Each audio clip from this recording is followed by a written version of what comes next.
What's up everyone? Welcome to our YouTube channel, Brilliant Students. So today we will study business studies. हम कर रहे class 11th की business studies, chapter number 2. Chapter number 1 हमने कल परसों में ही ख़त्म करा था और आज हम स्टार्ट करें chapter number 2, forms of business organisation.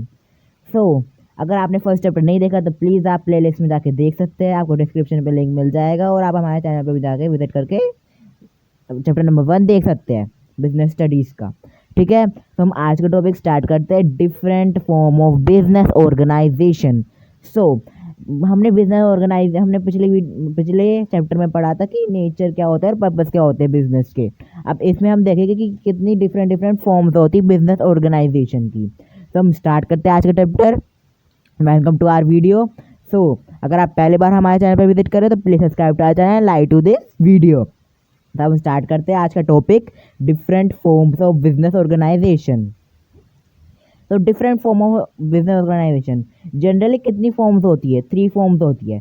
एक तो प्राइवेट सेक्टर एंटरप्राइज, सेकंड है पब्लिक सेक्टर एंटरप्राइज और थर्ड है जॉइंट सेक्टर एंटरप्राइज. अब ये क्या होती है हम वीडियो में देखते हैं. पहले हम देखेंगे private sector enterprise.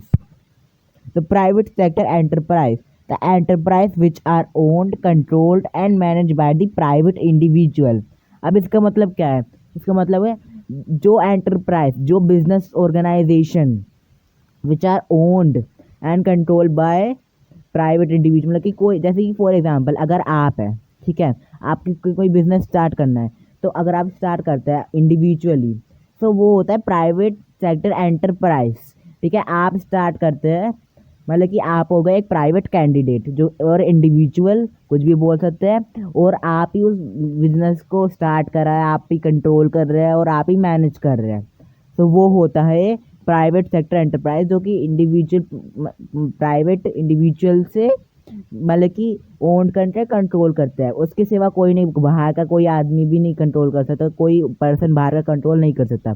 Is known as private sector enterprise. अब इसके एग्जांपल क्या हो सकता है? रिलायंस इंडस्ट्री. अब हम सब जानते हैं कि रिलायंस इंडस्ट्री किससे, कौन ओन करता है? कोई एक ही आदमी करता है ना. तो हम देखते हैं पब्लिक सेक्टर एंटरप्राइज. सेकंड हमारा टाइप्स है, फॉर्म्स है बिजनेस का, पब्लिक सेक्टर एंटरप्राइज. अब पब्लिक सेक्टर एंटरप्राइज की वजह से हमें पता चल रहा है कुछ पब्लिक्स के लिए है ना, पब्लिक के लिए ये सब कुछ. So the enterprise which our own, control and manage by the government. अभी बहुत ज़्यादा सिंपल पॉइंट्स, अगर आप ये याद भी कर लोगे तो आपको बिल्कुल समझ में आ जाएगी. मतलब कि ये वो एंटरप्राइज होती है जो कि कंट्रोल और मैनेज पूरी तरह गवर्नमेंट ही करती है. अब आपने देखा कई सारे गवर्नमेंट हॉस्पिटल्स, कई सारी गवर्नमेंट मतलब कि कंपनीज भी होती कहीं कहीं, और कई सारी और भी चीज़ देखी होगी गवर्नमेंट्स की. तो वो पूरी तरह गवर्नमेंट ही मैनेज करती है और कोई मैनेज नहीं करता. तो that is known as public sector. वो पब्लिक के लिए होती है. अब गवर्नमेंट स्टार्ट करती है इतनी सारी चीज़ें पब्लिक के लिए, तो स्टार्ट करती है ताकि वो चीप चीज़ों मतलब कि लो कॉस्ट में ज़्यादा मतलब कि ज़्यादा सर्विस ले पाए, है ना. तो ये होती पब्लिक सेक्टर एंटरप्राइज, है ना. फॉर एग्जांपल क्या होता है? LIC, है ना, लाइफ इंश्योरेंस कंपनी. LIC जो कि होती है वो गवर्नमेंट ओन करती है. मतलब और steel industry of India. Steel industry of India भी गवर्नमेंट ही मतलब कि government he own and control करती है. तो हम नेक्स्ट देखते हैं जॉइंट सेक्टर एंटरप्राइज. अब ये बहुत इंपॉर्टेंट आ जाता है जॉइंट. अब जॉइंट के बाद हमें कोई दो मतलब कि जॉइंट को जोड़ रहे हैं, ये समझ में आ रहा है, मतलब कि कोई दो लोग. Joint sector enterprise, the enterprise which is own and controlled by private individual as well as government. अब ऐसा कैसे हो जाता है?